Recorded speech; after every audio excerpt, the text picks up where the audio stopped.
एक नवजात शिशु डिलीवरी रूम में लेटा है जो मानव पुनर्जीवन प्रयासों के प्रति पूरी तरह से असंवेदनशील है। अलार्म बज रहे हैं और मेडिकल टीम के पास समय बहुत तेजी से खत्म हो रहा है। स्टाफ पूरी सख्ती से मानव चरण दर चरण क्लिनिकल प्रोटोकॉल का पालन कर रहा है, लेकिन बच्चे की हालत लगातार बिगड़ती जा रही है। इसे एल्गोरिथमिक घबराहट की घटना कहा जाता है, जहां नियमों का कठोरता से पालन और असफलता के डर का मिला जुला असर टीम को उनके सामने मौजूद मरीज को देखने से रोक देता है। एक वरिष्ठ चिकित्सक कमरे में प्रवेश करते हैं। वो ना तो टेबल की ओर दौड़ते हैं और ना ही डिफिब्रिलेटर के लिए चिल्लाते हैं। वो बस शांत खड़े रहते हैं और उनके चेहरे पे पूरी तरह से भाव शून्यता झलकती है। वो आगे बढ़ते हैं और आपातकालीन दवाओं के मानक क्रम को नजरअंदाज कर देते हैं। इसके बजाय वो तेजी से शारीरिक संकेतों के सूक्ष्म संयोजन को देखते हैं, एक छिपा हुआ पैटर्न पहचानते हैं और एक अत्यंत विशिष्ट मैनुअल हस्तक्षेप करते हैं। कुछ ही सेकंड में शिशु सांस लेना शुरू कर देता है। बाकी मेडिकल स्टाफ संकट की भावनात्मक हलचल से अभिभूत था, लेकिन ये चिकित्सक पूरी तरह अलग सोच के तरीके में काम कर रहे थे, जिसमें पूरी निर्लिप्तता और स्पष्टता थी।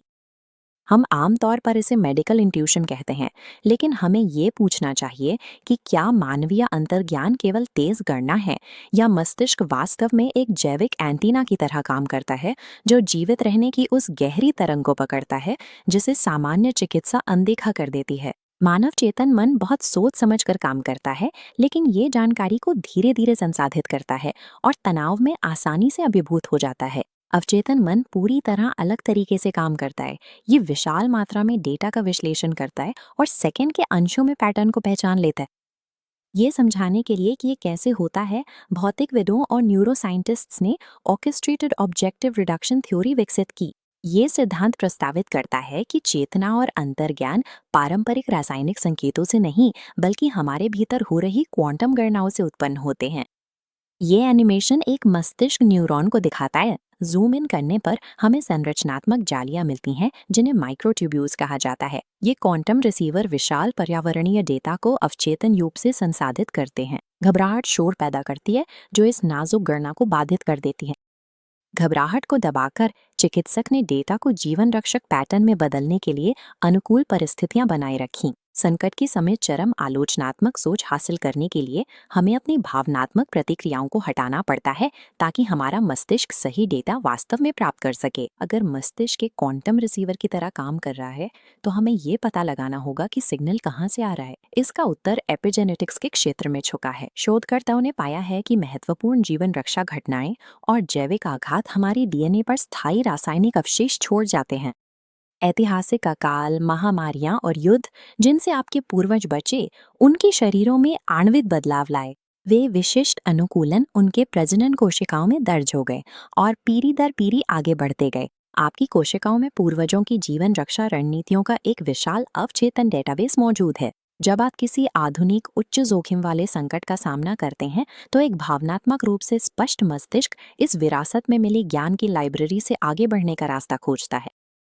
मेडिकल इंट्यूशन मस्तिष्क की क्वांटम प्रोसेसिंग स्पीड और आनुवंशिक रूप से प्राप्त मानव जीवन रक्षा डेटाबेस के संयोजन का जैविक परिणाम है।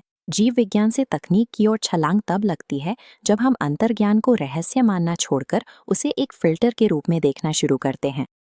अगर मस्तिष्क की एंटेना मूल रूप से शोर को अनदेखा कर पैटर्न खोजने की एक प्रणाली है, तो उस विशिष्ट पैटर्न मिलान अनुक्रम को एक एल्गोरिदम में मैप किया जा सकता है। ये विचार डॉक्टर माया के लिए आधार बना, जो एक संज्ञानात्मक संरचना है जिसे मस्तिष्क की जैविक एंटीना की नकल करने के लिए डिजाइन किया गया है।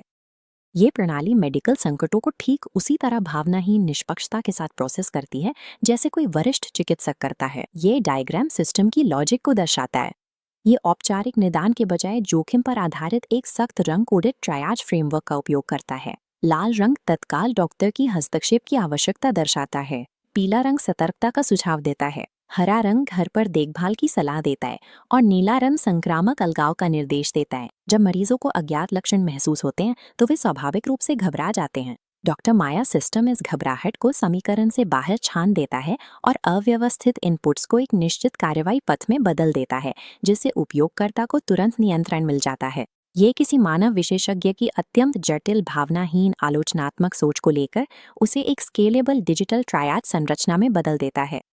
ये निर्णय आधारित दृष्टिकोण अब एक आवश्यकता बनता जा रहा है, क्योंकि आधुनिक चिकित्सा को एंटीमाइक्रोनियल रेजिस्टेंस के बढ़ते खतरे का सामना करना पड़ रहा है। जब सामान्य एंटीबायोटिक्स अब सार्वभौमिक सुरक्षा कवच प्रदान नहीं करते, तब प्रारंभिक ट्रायाज का समय और सटीकता ही जीवित रहने के सबसे महत्वपूर्ण कारक बन जाते हैं।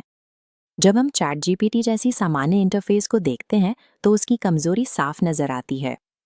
बड़े भाषा मॉडल ट्रायाज में संघर्ष करते हैं, क्योंकि उनमें असली चिकित्सीय खतरे को उस इंसान की डर और चिंता से अलग करने की क्षमता नहीं होती जो प्रॉम्प्ट टाइप कर रहा है।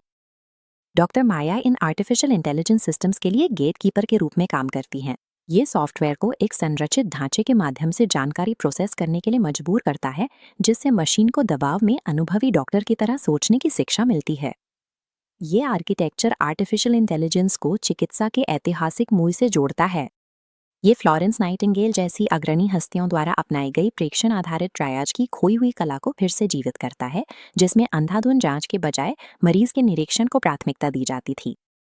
इसका उद्देश्य मानवीय विशेषज्ञता को किसी खंडे एल्गोरिदम से बदलना नहीं है।